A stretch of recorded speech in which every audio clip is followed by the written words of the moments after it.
After I refused to give my mom my inheritance, she invited me to a family meeting. When I arrived, they had lawyers ready to force me to sign it over. But the moment they handed me the papers, I smiled and said, "Funny, I brought someone too."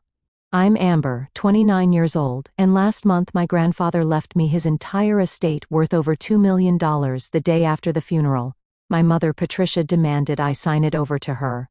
When I refused, all hell broke loose. This morning, I received a text about an important family meeting. Walking into my childhood home, I froze. My mother, siblings, stepfather, and 2 men in expensive suits stared at me. "Amber," my mother said with a cold smile, "meet our lawyers." I wasn't prepared for what happened next. If you're watching this, drop a comment telling me where you're from, hit that like button, and subscribe to see how I handled this unexpected ambush. My grandfather Harold wasn't just family, he was my hero. While most kids had posters of pop stars on their walls, I had a framed photo of my grandfather standing proudly in front of his hardware store. He built his business from nothing, starting with a small loan and transforming it into a chain of stores across 3 states. "Nothing worth having comes easy, Amber," he'd tell me, his voice always carrying that perfect mix of warmth and wisdom. My mother Patricia, on the other hand, never understood the value of hard work. As Grandpa's only daughter, she grew up expecting everything to be handed to her. Even as a child, I noticed how she'd roll her eyes whenever he talked about building character through adversity. My earliest memories include her explosive shopping sprees, the living room overflowing with bags bearing designer logos, followed by hushed arguments between her and my grandfather about money. By the time I was 12, our family finances were a disaster. Mom cycled through credit cards like seasons, maxing one out before moving to the next. My stepfather Craig enabled her, partly because he benefited from her spending, and partly because confronting her led to explosive fights. They remortgaged our house twice before I graduated high school. Meanwhile, Grandpa took a special interest in me. He noticed how I'd linger in his office during family gatherings, fascinated by the ledgers and business reports scattered across his desk. When I was 13, he started bringing me to his main store on Saturdays. "You've got a good head for business, kiddo," he said one afternoon as I helped him review inventory reports. "I just pointed out a discrepancy in the quarterly orders. You notice things others miss." Those Saturdays became sacred. He taught me how to analyze profit margins, negotiate with suppliers, and most importantly, how to treat employees with respect. "Your business is only as good as the people who run it when you're not there," he'd say. When it came time for college, Grandpa sat me down for a serious talk. "What are you thinking, Amber?" he asked. "Business administration," I replied without hesitation, "with a minor in accounting." His eyes crinkled with pride. "Smart choice. Education is the one thing nobody can take from you." He offered to pay my tuition in full, but my mother intercepted. Suddenly she was calling him daily, complaining about their mortgage, Rachel's medical bills, minor and mostly cosmetic, and Jason's special needs. He wanted a car for his 16th birthday. The money for my education mysteriously became family funds. I took out student loans instead, and worked part-time at a local bookstore. Grandpa would visit me there, pretending to browse the business section while slipping me envelopes of cash. "Don't tell your mother," he'd whisper. "This is between us." As his health began to decline, our conversations grew more serious. I was 27 when he was diagnosed with congestive heart failure. During one hospital visit, after the nurses had left us alone, he gripped my hand with surprising strength. "I've watched how you handle money, Amber," he said. "You're the only one in this family who understands its value." "I learned from the best," I replied, trying to keep my voice steady. "Patricia," he sighed heavily, "your mother has never understood that money isn't just for spending. It's responsibility. It's security. It's opportunity." He looked at me with intense clarity. "I've made arrangements. You'll be taken care of." "Grandpa, don't talk like that. You're going to be fine." "Listen to me," he insisted.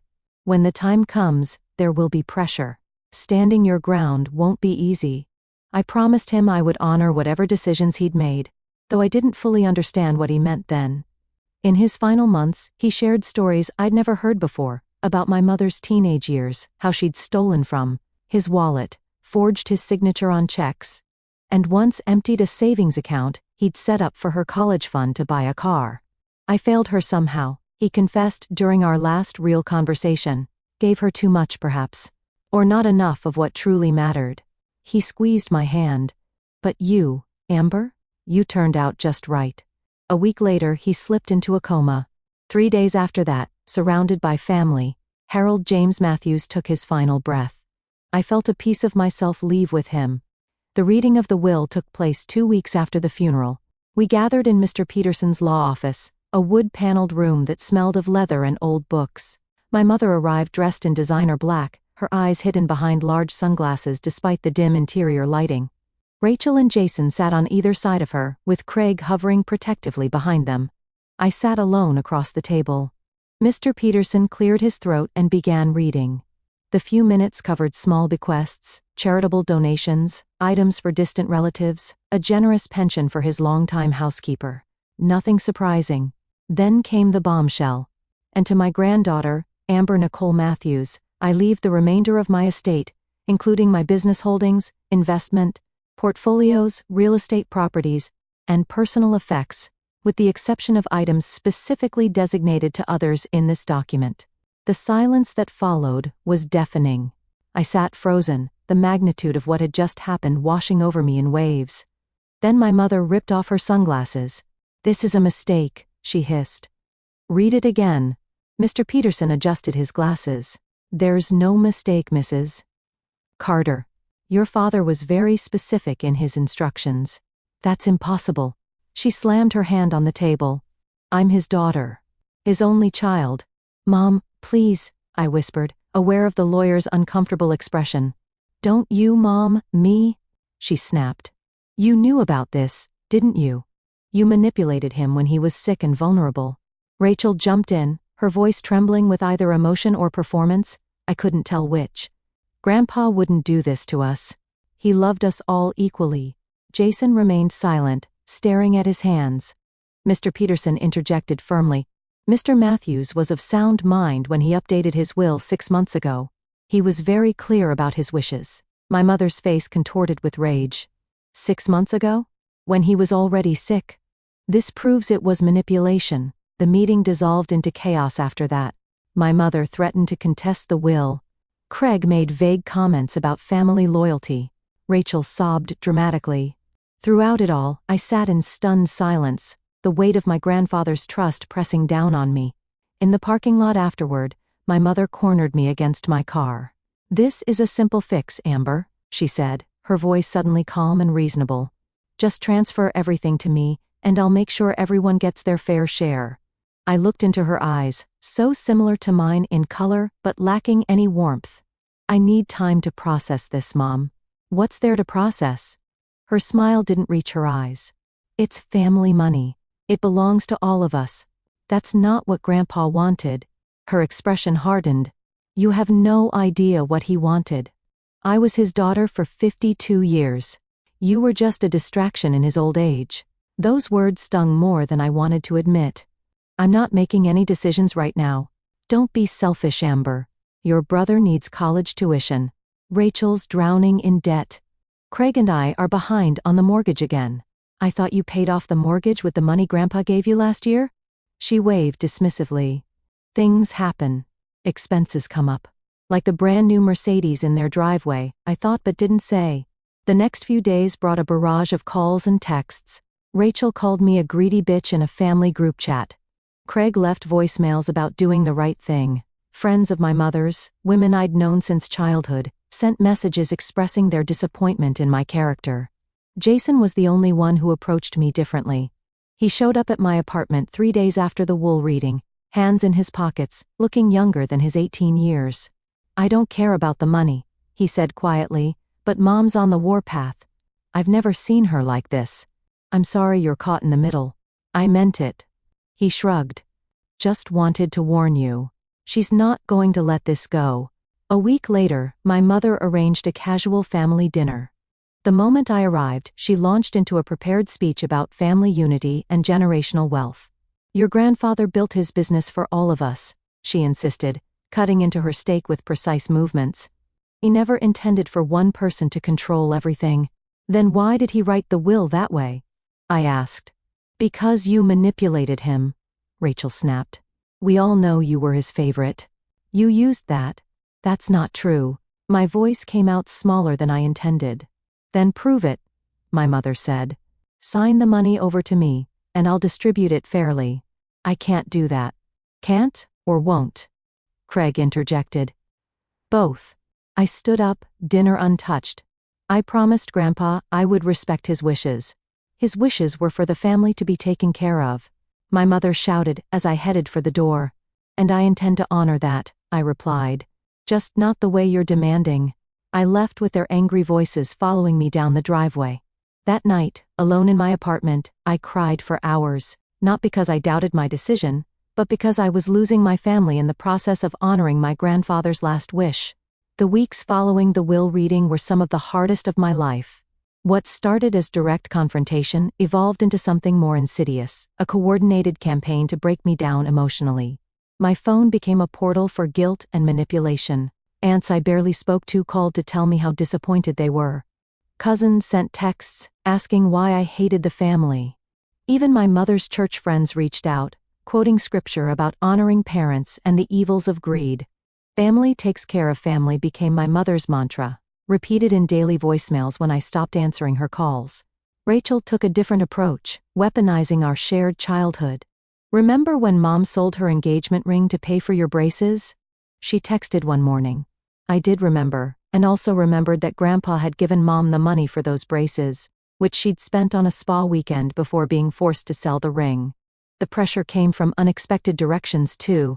My mother somehow got my coworkers' contact information and began calling my office. My boss, Barbara, called me into her office after the day of these disruptions. "Amber, is everything okay at home?" she asked, concern evident in her expression. I explained the situation as professionally as I could. "Take some personal days if you need them," she offered, "and let reception know not to put your mother's calls through anymore." Social media became unbearable. My mother and Rachel posted vague statuses about toxic family members and financial abuse of elders. Distant relatives commented with supportive emojis, never knowing they were taking sides in a battle they didn't understand. I made the mistake of checking my mother's Instagram one evening and found photos of her shopping for a new car. "Treating myself through the grief #self-care, read the caption." This was the same week she'd texted me about being unable to pay utility bills. My suspicions grew, so I did something I never thought I'd do. I asked Mr. Peterson for records of my grandfather's financial support to my mother over the years. What I discovered was staggering. In the 5 years before his death, Grandpa had given my mother over $300,000 supposedly for house payments, medical bills, and education costs. The amounts had increased dramatically in his final year. "Your grandfather was very generous with your mother," Mr. Peterson noted diplomatically. "Some might say, excessively so."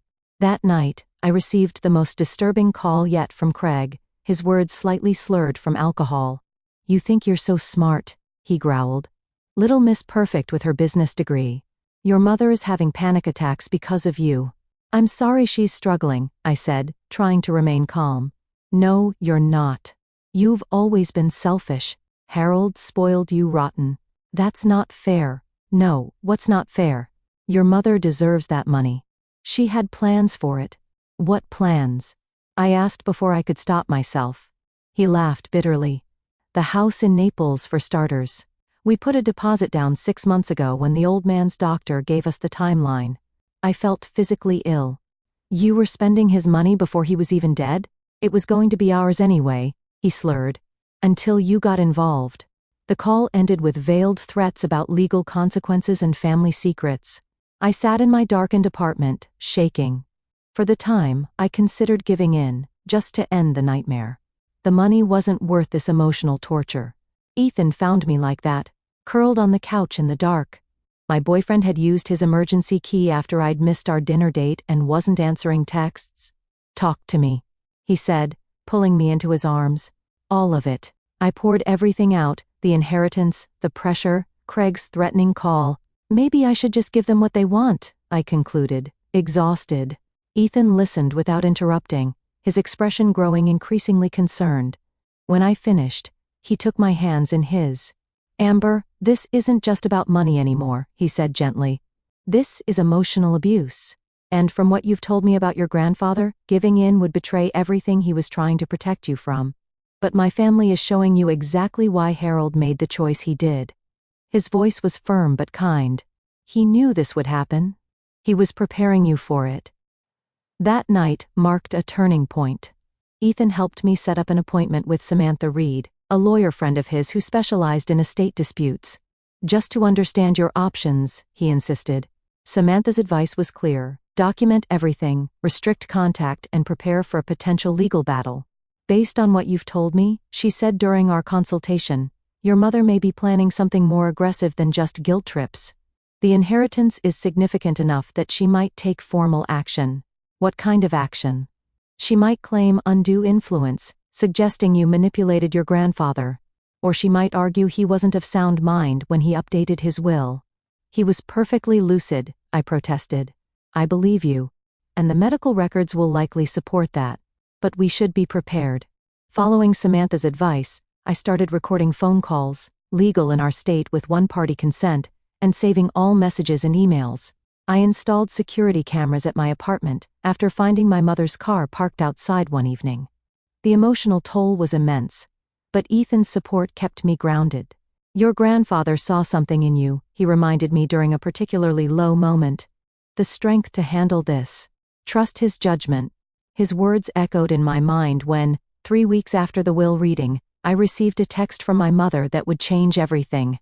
"Family meeting tomorrow at 3. Time to resolve this situation once and for all. Be there." The text message sat on my phone screen like a landmine. "Family meeting tomorrow at 3. Time to resolve this situation once and for all. Be there." No please, no question mark. Just a command. Typically, Patricia. I showed it to Ethan over dinner that night. "She's planning something," I said, pushing my pasta around the plate. "This isn't just another guilt session." Ethan took my phone, studying the message. "Are you going to go?" "I don't know." The thought of another confrontation made my stomach twist. Part of me wants to ignore it. Another part feels like I need to face this head on or it'll never end. What does Samantha think? I'd forwarded the message to my lawyer as soon as I received it. "She's concerned. Says it has the feel of an ambush." Ethan reached across the table, taking my hand. "Then don't go alone. I'll come with you." "No," I said firmly, surprising even myself with my certainty. "If I bring you, they'll say I'm hiding behind my boyfriend. This needs to be me facing my family. Then at least have Samantha on standby." It was good advice. That night, I called Samantha and briefed her on the situation. "This timing isn't coincidental," she noted. "The 30-day period to contest the will expires next week." "I hadn't even considered that. You think they're planning some last-minute legal challenge?" "Possibly. Or trying to pressure you into a voluntary agreement before that deadline passes." Her voice turned thoughtful. "Amber, do you have any documentation of your grandfather's intentions? Beyond the will itself? Like what? Letters, recordings, witnesses to conversations where he discussed his estate plans?" I thought about it. "Not specifically about the inheritance. But there's George." George Harmon had been my grandfather's best friend for over 40 years. They'd played golf every Thursday, rain or shine, until Grandpa's health made it impossible. I hadn't spoken to him since the funeral. "I'll call him," I decided. "He might know something." George agreed to meet me for coffee the next morning. At 78, he still had the straight posture and direct gaze of the retired Marine he was. He enveloped me in a bear hug when I arrived at the cafe. "You look like him around the eyes," he said gruffly, emotion briefly crossing his weathered face. "Harold would be proud of how you're handling yourself." "You know about the situation?" He snorted. "Everyone who knew Harold knows. He spent years worrying about what would happen after he was gone. This was news to me." "What do you mean?" George stirred his black coffee thoughtfully. "Your grandfather made his fortune through hard work and smart decisions. Watching Patricia squander everything he gave her broke his heart." "Did he tell you he was leaving everything to me?" "Not specifically. But about a year ago, he asked me a hypothetical question. If I had to choose between giving my money to someone who'd waste it or someone who'd use it wisely, what would I do?" George smiled sadly. We both knew who he was talking about. I swallowed hard. "Mom thinks I manipulated him." Harold wasn't a man who could be manipulated, George stated flatly. He was stubborn as a mule and twice as smart. If he left you his estate, it's because that's exactly what he wanted to do. Do you know if he kept any records or letters explaining his decision? George's expression changed subtly. As a matter of fact, he reached into his jacket pocket and withdrew an envelope. He gave me this about 3 months before he passed. Said, "If there was ever any question about his wishes, I should give it to you." My hands trembled as I took the envelope. Inside was a letter, handwritten in my grandfather's neat script, dated just after his diagnosis. It detailed his reasoning for the inheritance decision, his concerns about my mother's financial irresponsibility, and his confidence in my judgment. The final paragraph brought tears to my eyes. "Amber, if you're reading this, it means my fears about Patricia's reaction were justified. Stand firm. This decision wasn't made lightly or in haste, but after years of watching both of you make choices about money. My legacy isn't just financial, it's about values. You're the only one who truly shares them. I love you all, but you're the only one I trust." I carefully folded the letter and returned it to the envelope. "Thank you for keeping this." "There's more," George said. Harold kept a journal the last few years. Documented every loan to Patricia, every conversation about money. It's in his safe at the house. "I haven't gone through his personal things yet," I admitted. "It's been too hard. Might be time, especially before this family meeting." He reached across the table, his hand steady on mine. "And Amber? Don't go alone tomorrow." After saying goodbye to George, I called Samantha again. This time, we developed a real plan. "I'll be in my car outside the house," she decided. "If anything feels wrong, text me the word now and I'll come in. And if they try to pressure me into signing something, don't sign anything. Period. No matter what they say, what they threaten, or how they make you feel. Any document can wait for proper legal review." That afternoon I drove to my grandfather's house, my house now, though I hadn't moved in. It felt strange using my key, walking through the quiet rooms where so many family memories lived. In his study, I found the safe behind the painting of his store, just where he'd always kept it. The combination was my birth date, something only I would know he'd use. Inside, among insurance policies and property deeds, was a leather-bound journal. As George had said, it contained meticulous records of my mother's financial requests and my grandfather's increasingly reluctant responses. The final entry was dated just weeks before his death. "Gave Patricia $15,000 today for what she claims are Jason's college application fees. Ridiculous amount, but I'm too tired to argue. This will be the last time. Arrangements are finalized with Peterson. Amber will face challenges, but she has what Patricia never developed: strength of character. I pray I've made the right choice for all of them." I photographed the journal entries and sent them to Samantha, who responded immediately, "This is exactly what we needed. Bring the journal tomorrow, but don't show it unless absolutely necessary." That night, preparing for the meeting, I felt a strange calm settle over me. For the time since this all began, I wasn't questioning my grandfather's decision or my right to honor it. I was simply determined to face whatever tomorrow brought. Ethan watched me pack my documents, the will, the letter from George, the journal. "You're different tonight," he observed. "I'm done feeling guilty," I replied. "Grandpa made his choice for a reason. It's time I fully accepted the responsibility that comes with it." He kissed my forehead. "Call me this, it's over. I'll be thinking about you. I know." I managed a small smile. "Wish me luck." "You don't need luck," he said with absolute conviction. "You have something better, you're right." As I laid out my clothes for tomorrow's confrontation, my phone chimed with one last text from my mother. "Bring your ID and banking information. We'll need it for the paperwork." The truck was set, but this time, I wouldn't be the one caught in it. The next day dawned bright and clear, almost mockingly cheerful for what I knew would be a difficult confrontation. I dressed carefully in a navy blue blazer over a simple white blouse, professional and composed, channeling my grandfather's business demeanor, rather than appearing as the emotional target my family expected. Samantha called as I was preparing to leave. "Remember, stay calm no matter what they say. Emotional reactions can be used against you." "I'm ready," I assured her, though my stomach was in knots. "I'll be parked down the street. Text if you need me." My mother's house, the one I'd grown up in, looked deceptively normal as I pulled into the driveway at precisely 3 p.m. The curtains were drawn, unusual for afternoon. I took a deep breath, grabbed my leather portfolio containing the documents I'd gathered, and approached the front door. I didn't need to knock. It swung open as I reached the porch, revealing my mother's perfect hostess smile. The one that never reached her eyes. "Amber, right on time."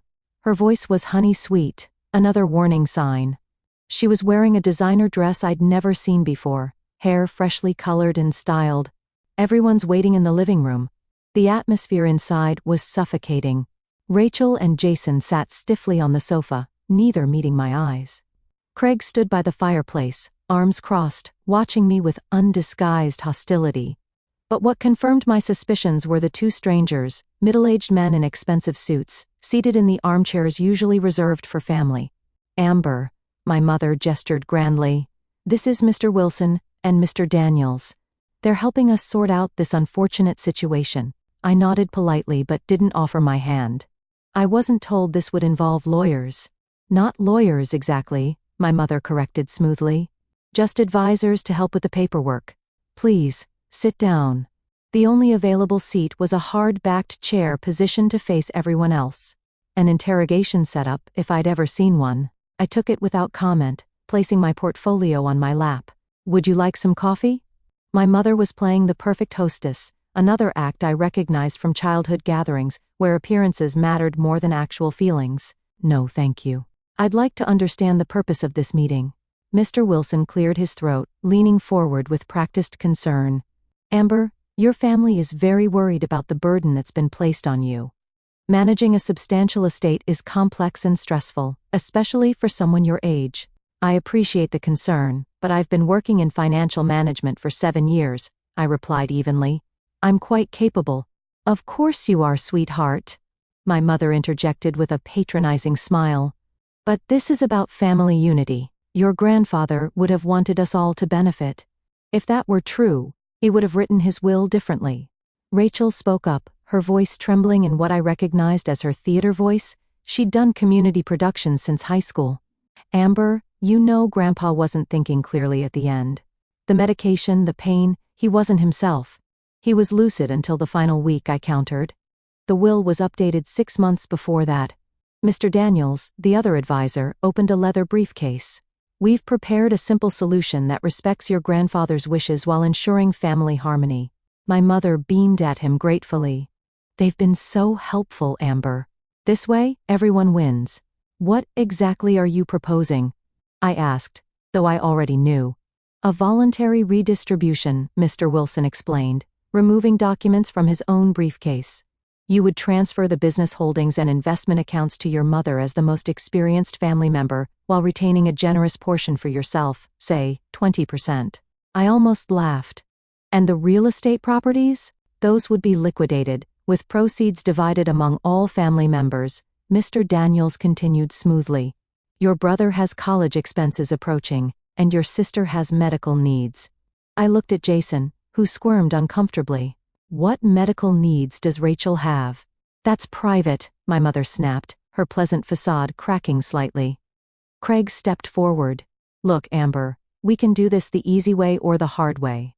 These gentlemen have also prepared documents to contest the will if necessary." "On what grounds?" I kept my voice steady. "Undue influence," Mr. Wilson stated. "Your grandfather was elderly and ill. You spent an unusual amount of time alone with him. A judge might find that concerning." The accusation stung exactly as intended.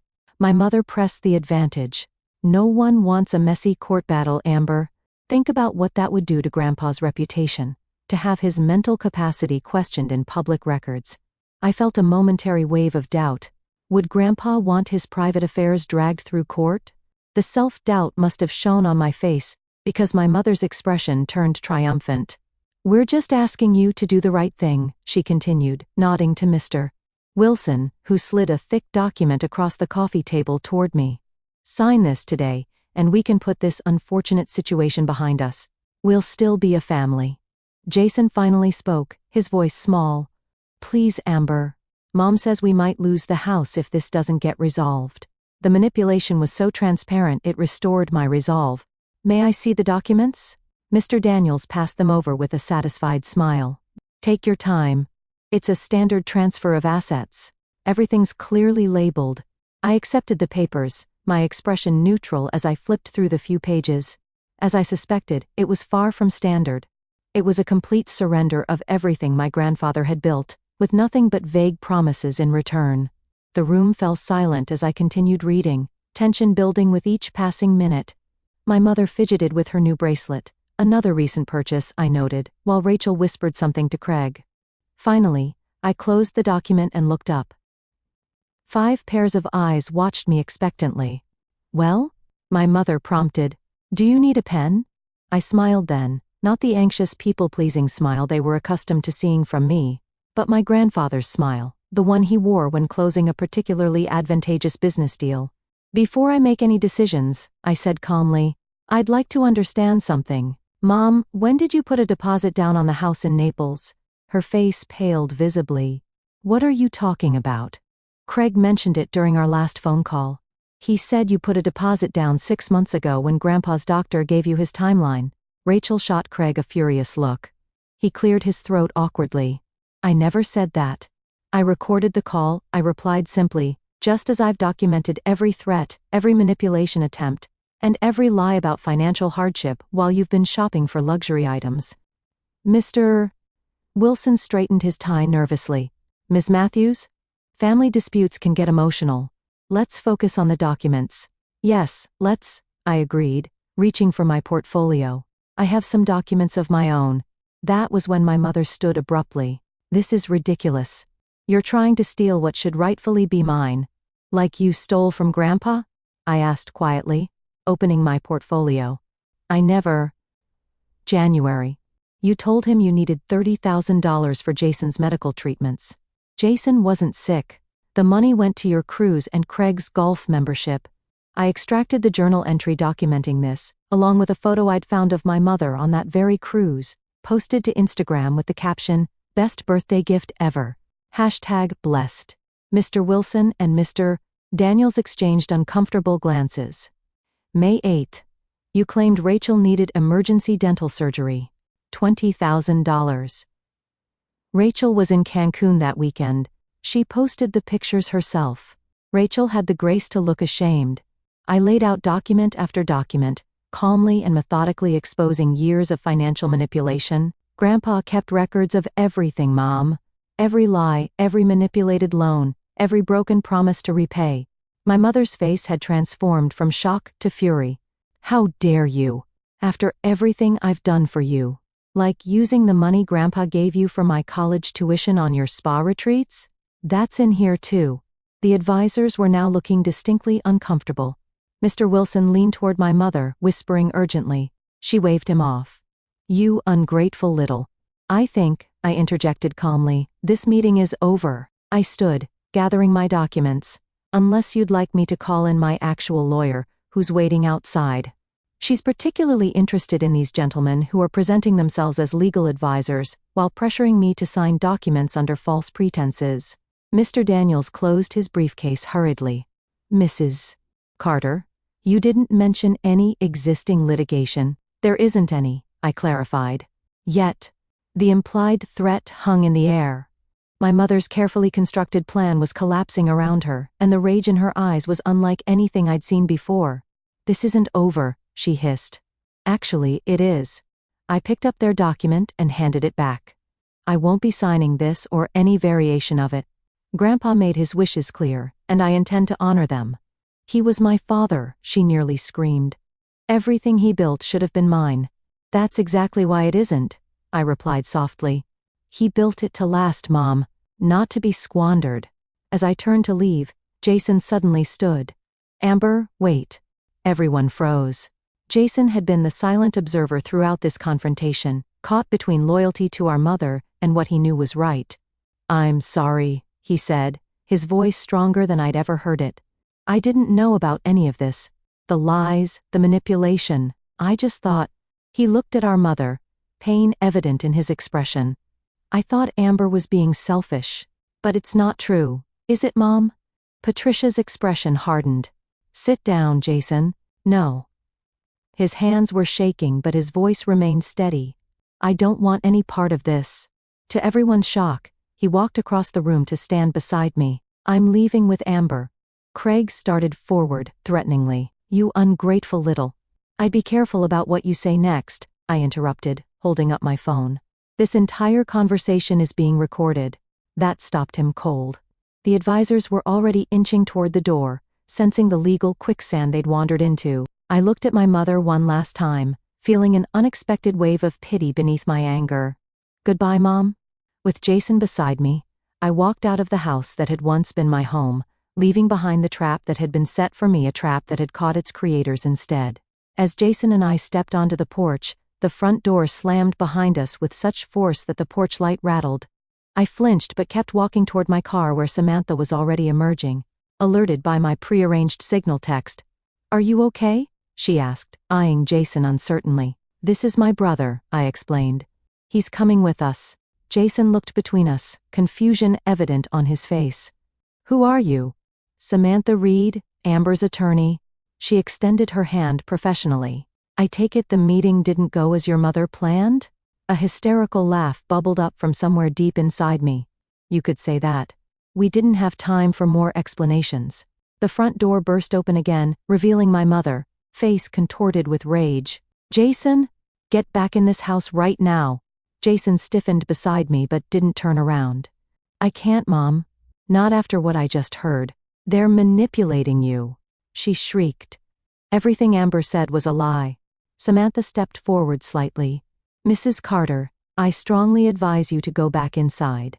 Any further harassment will be documented and may impact future proceedings. Who the hell are you? My mother demanded. I'm Miss Matthews' legal counsel. And unlike your advisors, I actually am a licensed attorney. That gave my mother pause, though her eyes still burned with fury. Behind her, I could see Mr. Wilson and Mr. Daniels hurrying to their cars, briefcases clutched tightly, rats abandoning the sinking ship. This isn't over, she repeated, her voice dropping to a dangerous whisper. It is, Samantha countered firmly. Any attempt to contest the will now would be seen as vexatious litigation, given the evidence Amber has compiled. You'd be risking court costs and potential sanctions. My mother's gaze shifted to Jason. And you, don't bother coming back if you leave with her. Jason visibly flinched but held his ground. Fine. Without another word, my mother retreated inside, slamming the door once more. The three of us stood in charged silence for a moment before Samantha spoke. Let's get out of here. We can talk somewhere else. 20 minutes later, we were seated in a quiet corner of a cafe several miles away. Jason stared into his untouched coffee, shell-shocked. I can't believe she just disowned me, just like that. She's bluffing, I said, though I wasn't entirely convinced. She'll calm down eventually. You don't know that, he countered, finally looking up. You didn't see how she was after the will reading when you weren't around. It was like, she became obsessed. The only thing she talked about was getting her money back. Samantha, who had been making notes on her tablet, interjected gently. Jason, did your mother discuss specific plans for the inheritance? Beyond general statements about family sharing. He hesitated, loyalty warring with his new understanding. She had a whole list. The house in Naples was just the beginning. She wanted to buy into some exclusive country club, get a boat, renovate the entire house. And my college tuition? I prompted softly. Was that ever mentioned? His eyes dropped back to his coffee. Once, I asked about it specifically. She said you were smart enough to get scholarships, and that you'd probably try to take over Grandpa's business anyway, so you didn't need help. The casual cruelty of it stung, but didn't surprise me. What about your college plans? She kept saying not to worry, that once she had control of the money, everything would be taken care of. A bitter laugh escaped him. I believed her. God, I was so stupid. You weren't stupid, I reassured him. You trusted your mother. That's normal. Samantha cleared her throat. I hate to interrupt, but we need to discuss next steps. The immediate crisis is averted, but we should prepare for potential fallout. I nodded, shifting into the practical mindset my grandfather had cultivated in me. What do you recommend? File the letter from George and the journal as supplementary documentation with the probate court. It strengthens your position should there be any challenge. She made another note on her tablet. Consider a restraining order if the harassment continues. A restraining order against my own mother? The thought was surreal. Only if necessary, she qualified. But the recorded threats should be taken seriously. Jason looked up sharply. What threats? I hadn't told him about Craig's late-night calls, or the time I'd found my mother watching my apartment. Some protective instinct had made me shield him from the worst of it. It's been intense, I admitted. But I'm hoping today's confrontation will be the end of it. Samantha looked skeptical, but didn't push. At minimum, change your locks and security codes. And Jason, she turned to my brother, you'll need somewhere safe to stay. The reality of his situation seemed to hit him all at once. I can't go home. I don't have anywhere else to go. Yes, you do, I said without hesitation. You'll stay with me. The relief on his face was immediate and heartbreaking. Are you sure?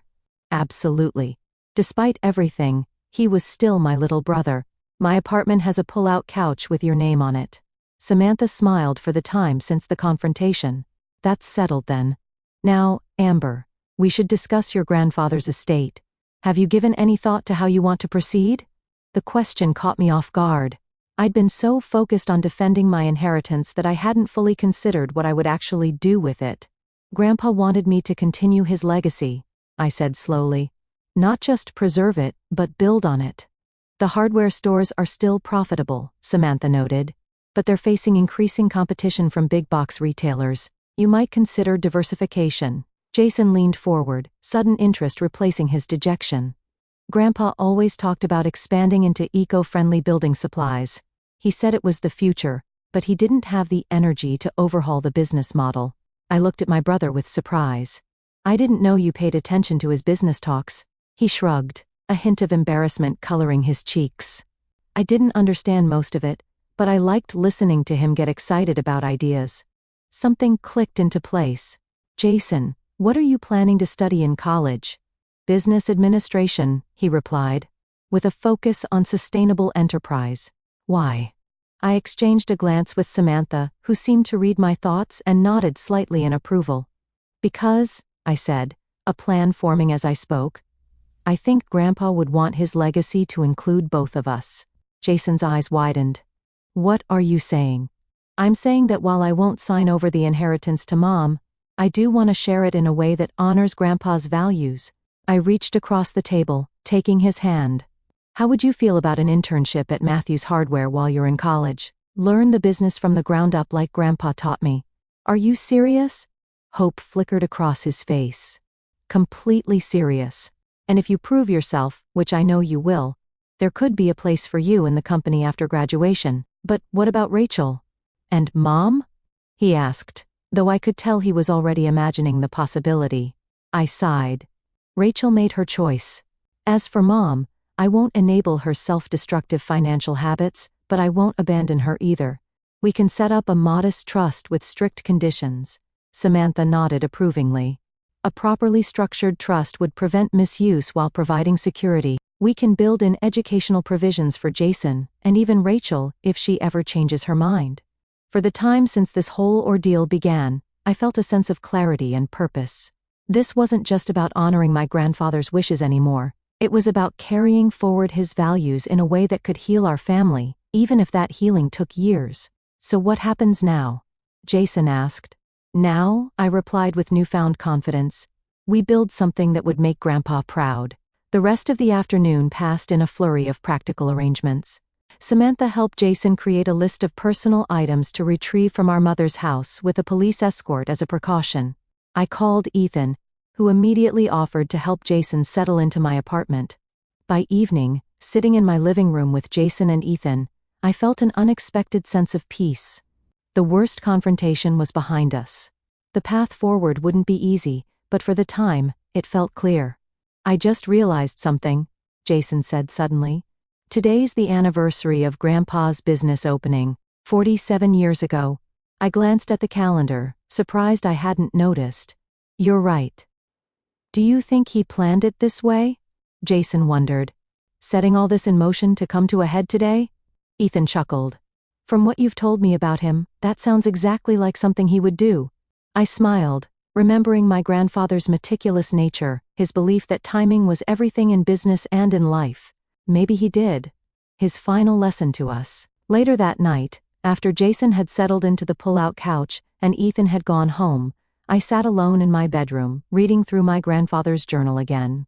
On the final page, after the last entry, I noticed something I'd missed before, a small note in the margin, written in his distinctive handwriting. The true measure of wealth isn't what you have, but what you do with it. Make it matter, Amber. I traced the words with my finger, feeling his presence as strongly as if he were sitting beside me. I will, Grandpa, I whispered. I promise. The weeks following the confrontation marked the beginning of a new chapter, one filled with both challenges and unexpected blessings. The initial aftermath was predictably difficult. My mother launched a brief, furious campaign of text messages, alternating between vicious accusations and tearful pleas. When those failed to move me, she resorted to social media, posting thinly veiled attacks about ungrateful children and family betrayal. I maintained my silence publicly, though each barb stung. Ethan reminded me daily that responding would only feed the drama. She wants a reaction, he'd say, holding me when the hurt became overwhelming. Don't give her the satisfaction. The hardware stores required immediate attention. Without Grandpa's steady hand, some managers had grown complacent, and sales were beginning to slip. I took a leave of absence from my marketing job and immersed myself in the business operations, visiting each location and learning the specific challenges they faced. Jason accompanied me whenever his class schedule allowed, soaking up knowledge with an enthusiasm that reminded me of myself at his age.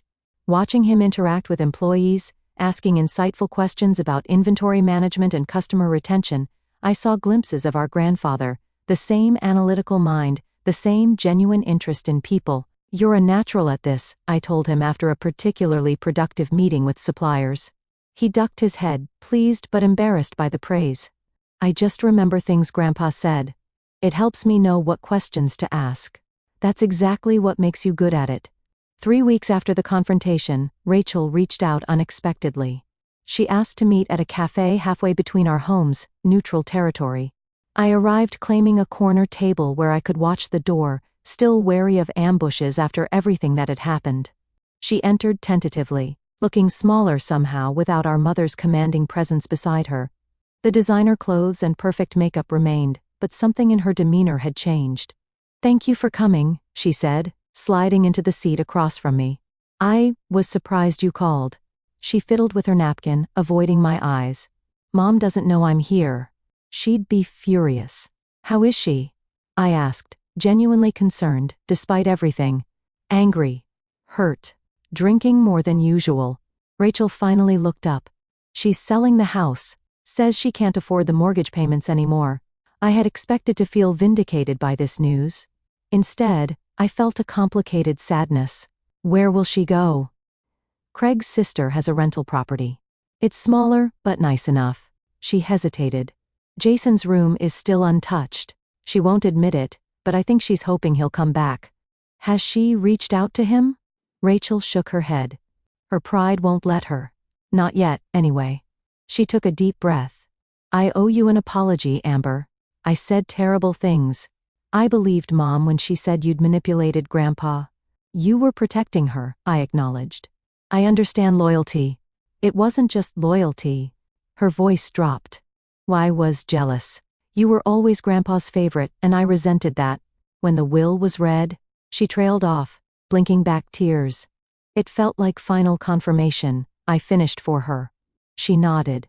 But these past weeks, watching Mom spiral, seeing how she's handling things, I've been thinking about why Grandpa made the choice he did, and I get it now. This admission, so unexpected, left me momentarily speechless. I'm not asking for money, Rachel clarified quickly. That's not why I wanted to meet. I miss my sister. And I miss Jason. Mom's determined to cut you both off forever, but I can't do that. I reached across the table, offering my hand. After a moment's hesitation, she took it. Family is complicated, I said. But it doesn't have to be all or nothing. That meeting marked the beginning of a careful reconciliation with Rachel. We agreed to keep our contact private for now, protecting her from our mother's anger, while leaving the door open for eventual healing. It was a small step, but a significant one. Meanwhile, the legal aspects of the inheritance were finally settling. Samantha helped me establish 3 separate trusts: an educational fund for Jason, a modest monthly stipend for my mother. Despite her continued hostility, I couldn't bring myself to cut her off completely, and a charitable foundation in my grandfather's name focused on entrepreneurship education for underprivileged youth. The foundation particularly would have pleased him. Throughout his life, he'd mentored young people with business aspirations but limited resources, offering jobs, advice, and occasionally financial backing. Formalizing this support into a structured program felt like the perfect tribute. 6 months after Grandpa's passing, I finally moved into his house, our house now. It was a practical decision. My apartment was too small for both Jason and me long term, and maintaining 2 residences made little financial sense. Still, those nights sleeping in the master bedrooms surrounded by subtle reminders of his presence were emotionally charged. I kept most rooms as they were but converted his study into a shared office for Jason and me. We hung his portrait above the fireplace, his kind eyes seemingly approving of our changes. The business began to thrive under our combined attention. Jason's research into eco-friendly building materials opened new market opportunities, while my marketing background helped position Matthews Hardware as the progressive alternative to impersonal chain stores. We began a modest expansion, opening a specialized green building showroom that attracted younger homeowners and environmentally conscious contractors. 1 year after the confrontation, I received an unexpected email from my mother. The subject lines simply read "Truce." The message inside was brief. "Amber, I've spent a year being angry. It hasn't changed anything except making me more bitter. Rachel tells me the business is doing well. She says Jason is thriving in college. I miss my children. If you're willing, I'd like to talk. No lawyers, no demands. Just talk, Mom."